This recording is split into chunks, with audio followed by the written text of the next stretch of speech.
Look, maybe it's been a while since I experienced the whole young love thing, but when a guy tells you, hey, I killed someone, and holds his hand out, you don't take his hand, you say, sorry, I've gotta go.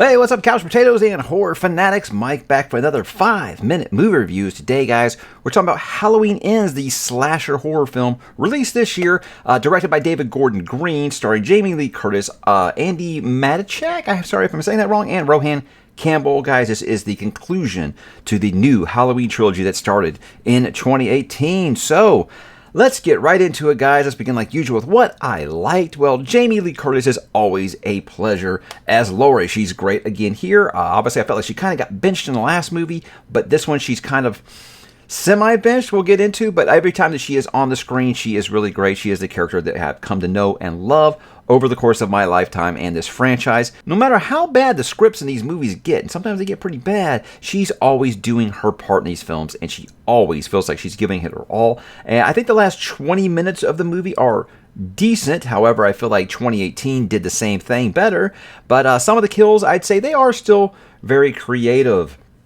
That's all I liked about this movie, guys. Let's talk about what I didn't like. And let's begin with this movie. I didn't like this movie at all. I cannot believe that this was their plan the entire time that they were making this movie. I can't believe when they first sat down and said, we're going to start a beginning, middle, and end. This is how we plan to get there. This is what we plan to get to.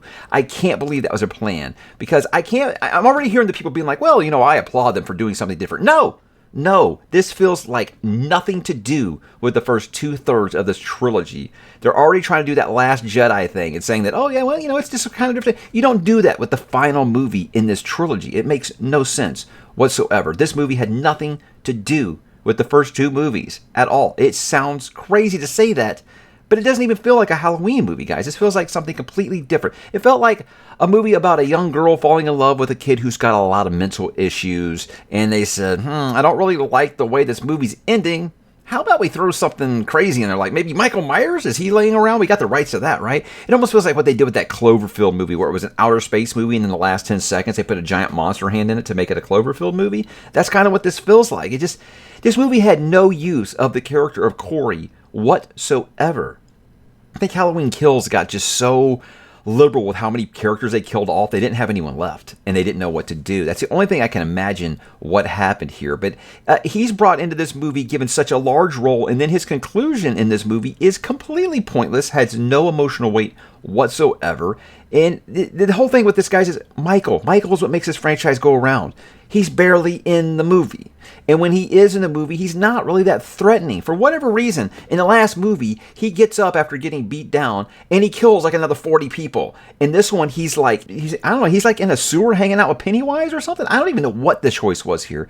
And he's super weak, and it never explains why. Why has he been here for 4 years? Why is he super weak? Why is he like impressioning upon this young kid who's already had, a troubled past? It makes no sense at all. Michael isn't threatening. He's weak. It doesn't make any sense. Yeah, the Laurie and Michael parts are really good, but you know what is the exact same thing that they did in 2018? Not as good. In fact, in the trailer they have going on right now, where it shows Michael like throwing her over the kitchen island, yeah, you've seen most of the fight.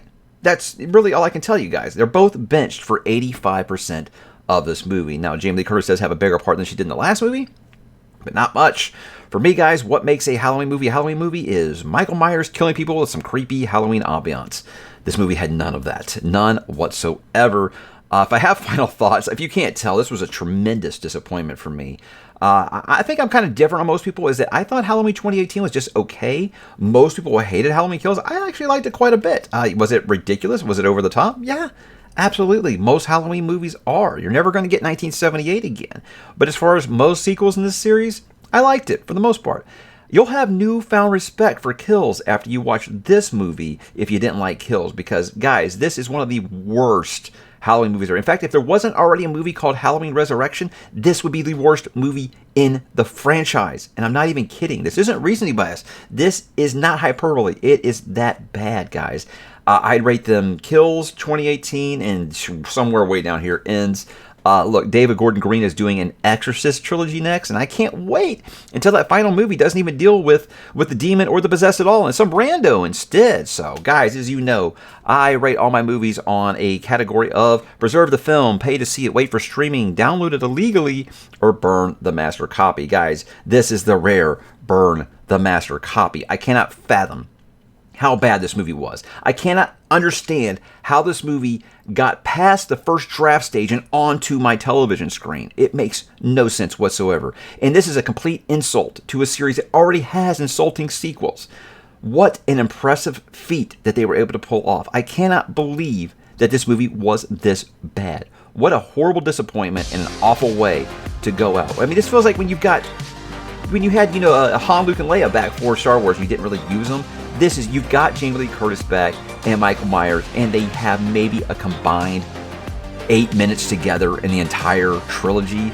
It feels like a big, big disappointment, and that's all I can say about it, guys. You're going to wipe that canon clean, you'd better do something better, and they didn't. So for me, this all goes down as a big, big disappointment. But guys, Halloween Ends, what did you think? Why don't you drop in the comments and let me know, and I'll talk to you there.